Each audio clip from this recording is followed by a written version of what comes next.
In this final CELPIP task, you're inside a strange situation. You must react as if it's happening right now, not tell a past story. You have 30 seconds to prepare and 1 minute to speak. Let's see how to sound natural, clear, and calm. You'll get a prompt like, "You're visiting a friend, but your GPS doesn't work. Call your friend and explain where you are."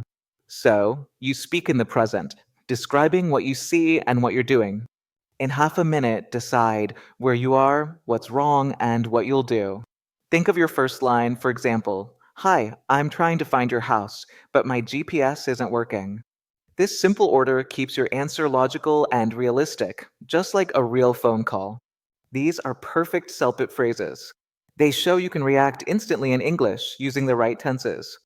"Hi, Sarah. I'm trying to find your house right now, but my GPS isn't working. I'm on King Street, right in front of a big blue gas station and a coffee shop called Central Cafe. There's a small park on my left and a red car parked near the corner. Could you please tell me which way I should go from here?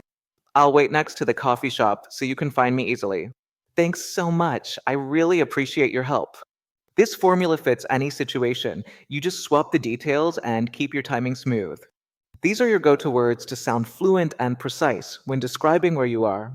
In Task 8, your grammar, tone, and calm attitude show real-world communication skills. Stay polite, use the present, and finish with confidence.